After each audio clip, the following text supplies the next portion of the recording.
سبق پھر پڑھ صداقت کا، عدالت کا، شجاعت کا۔ اور کوئی صاحب بصالت بھائی، کیا حال چال ہیں؟ سب ٹھیک ٹھاک؟ جی السلام علیکم حضرت، کیسے ہیں؟ خیریت سے ہیں الحمدللہ۔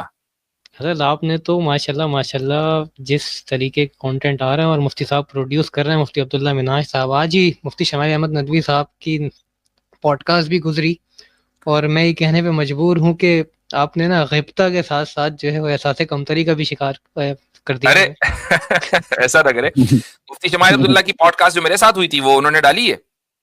ابھی تقریباً گھنٹہ 2 گھنٹہ پہلے ہی اچھا، ہاں میری نظر سے نہیں گزری ہے۔ ٹھیک ہے، ماشاءاللہ، زبردست۔ جی ہاں، مفتی شمائل صاحب کے پاس جانا ہوا تھا تو وہ بھی بڑا اچھا سفر رہا کلکتہ کا، ماشاءاللہ۔ ماشاءاللہ ان کی تو ویڈیوز سے پہلے فوٹوز میں ہی ماشاءاللہ اتنے سارے انٹروڈکشن ہو گئے ہیں کہ لوگ اس سے اندازہ لگا سکتے ہیں کہ پروگرام جی کیسا ہاں، رہا ہے ان کے ساتھ، ماشاءاللہ۔ ٹھیک، صحیح۔ تو قبل اس کے کہ ہم آگے بڑھیں، ایک چیز کا میں اور اپنے ناظرین کے سامنے اعلان بھی کرنا چاہوں گا، اور اس کے بعد آپ اس تبدیلی کو تھوڑا سا دیکھیں گے بھی۔ اعلان یہ ہے کہ والد صاحب کے انتقال کے بعد جو اکتوبر میں ہوا، بہت سی چیزوں میں تبدیلی آئی اور کچھ میری ذمہ داریوں میں اضافہ ہوا۔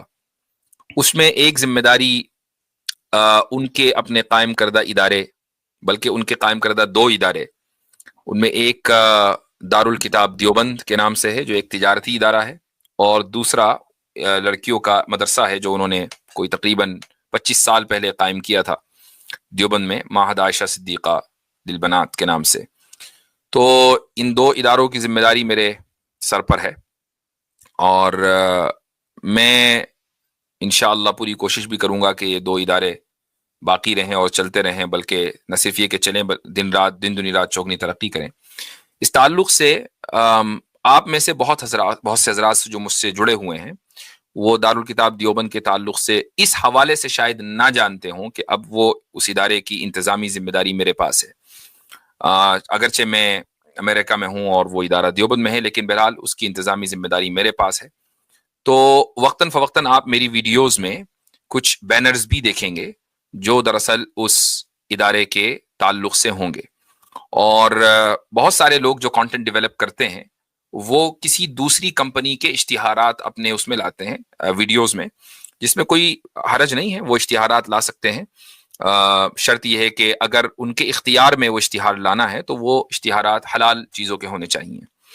آپ یہ جو اسکرین کے اوپر اشتہار دیکھ رہے ہیں، یہ نہ صرف یہ کہ حلال چیز کا، بلکہ اس میں سے بعض چیزیں مباحات سے نکل کر مستحبات کے قبیل سے ہیں، یعنی کتاب پڑھنا، اور یہ کتابیں دراصل دینی کتابیں ہیں۔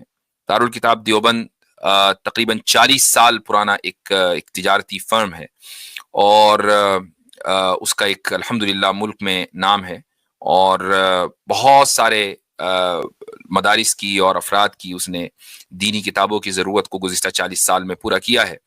تو آپ میری اسکرین کے اوپر یہ نمبر بھی دیکھ رہے ہیں، تو اگر آپ کی کوئی بھی دینی کتابی ضرورت ہو، جس کا تعلق، کتاب کا تعلق اگر وہ خصوصاً اردو زبان سے ہے، بہت سی ہندی کی کتابیں بھی موجود ہیں، تو آپ اس نمبر پر رابطہ کر کتابیں منگا بھی سکتے ہیں۔ تو یہ انشاءاللہ آپ وقتاً فوقتاً میری ویڈیوز پر اشتہار دیکھیں گے۔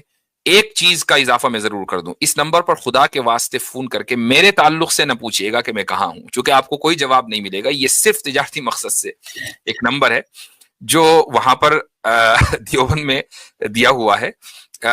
یہ ہوا کہ کچھ لوگوں نے اس نمبر پہ کال کرنی شروع کی کہ بھائی وہ کہاں ہے، تو اس پر کال کر کے کوئی فائدہ نہیں ہے، نہ آپ کو جواب صحیح ملے گا، اور جواب مل بھی جائے تو وہ میری طرف سے نہیں ہوگا۔ تو اس لیے بہتر یہ ہے کہ اس نمبر کو آپ جس مقصد کے لیے پیش کیا جا رہا ہے اسی مقصد کے لیے آپ استعمال کریں۔ تو بہرحال یہ جو 2-3 باتیں ہیں، اب انشاءاللہ ہم لنک پبلک کریں گے۔ جزاکم اللہ خیر۔ اس تعلق سے کوئی بات تو نہیں کہنی ہے بھائی؟ آپ حضرات کی اجازت ہے نا؟ اپنی ویڈیوز میں اس کو لگا سکتے ہیں انشاءاللہ، ہے نا؟ بالکل بالکل حضرت، لگا سکتے ہیں۔ اور یہ ہے کہ لوگ پوچھتے ہیں کہاں سے کتاب منگائے، کیا کتاب منگائے۔ ایک تو آپ کی کتابیں میں چاہتا ہوں کہ کم از کم جو 2 کتابیں آپ کی یہاں پر ہے جو سب سے زیادہ معروف اور مقبول ہیں، اس کا مختصر تعارف ہو جائے، باقی دیگر کتابوں کا تو ہوتا رہے گا، ضرور پڑھنی چاہیے۔ ابھی دوران سفر آپ نے اپنی کتاب یہ تجدید دین کا تعارف کراتے ہوئے یہ بتایا کہ میں روزانہ 10 صفحے لکھتا تھا، اور تعجب ہوگا ہماری آڈینس کو کہ مفتی صاحب نے صرف 1 مہینے کے عرصے کے اندر ہی جیسے کہ ہمیں بتایا حضرت نے کہ اس کتاب کو لکھ لیا. ایک گلوبلائزیشن، تجدید نہیں، گلوبلائزیشن کے تعلق سے وہ تھا. تو 1 مہینے میں وہ کتابیں لکھ لی اور اس کے بعد یہ دونوں کتابیں بہت کم عرصے میں لکھ لی اور پھر ایک قلم تھوڑا سا رک جیسا گیا ہے. تو میں چاہتا ہوں حضرت مختصر تھا اپنی وہ کتاب. وہ اصل میں ہمارا تعارف کی بات یہ ہے کہ یہ تعارف مختصر نہیں ہونے کا بڑا مطول ہو جائے گا، تو اس کو ہم ایک کام یہ کرتے ہیں کہ اگلے ہفتے کی اسٹریم پہ ڈالتے ہیں کہ گلوبلائزیشن اور اسلام کیسے لکھی، ایک اس پر مختصر سی گفتگو ہو جائے گی. پھر تجدید دین، تاریخ تجدید دین، اس کا موضوع کیا ہے اور کیسے لکھی اس کا. یعنی اچھا یہ میں اپنے ناظرین کو بتا دوں کہ دونوں کے پیچھے جو داستان ہے وہ بڑی دلچسپ ہے، تو انشاءاللہ اس پر بھی گفتگو ہوگی. باقی آپ اسکرین پر دیکھ رہے ہیں ہمارے مدارس مزاج و منہاج، اس پر مدارس کے تعلق سے جو والد صاحب نے کچھ لکھا ہے یہ ان کی کتاب ہے. اس طرح اسلام، حقائق اور غلط فہمیاں. جی تو یہ اس میں اسلام کے تعلق سے کچھ اعتراضات، ان کا جواب ہے. نئے ذہن کے شبہات اور اسلام کا موقف، تو عنوان سے واضح ہے کہ اس کا موضوع کیا ہے. اور قرآن کریم کے واقعات، یہ مستند حوالوں سے قرآن کریم میں جو واقعات ہیں ان کو تفصیل سے ذکر کیا گیا ہے. تو بہرحال یہ جو اس وقت آپ کی اسکرین پر ہیں، والد صاحب کی تقریباً 48 کتابیں اس وقت مطبوع ہیں اور 3-4 کتابیں ان کی جلدی ہی آنے والی ہیں انشاءاللہ. ٹھیک ہے تو چلیں جی. سبق پھر پڑھ صداقت کا، عدالت کا، شجاعت کا، لیا جائے گا تجھ سے کام دنیا کی امامت کا. سبق پھر پڑھ صداقت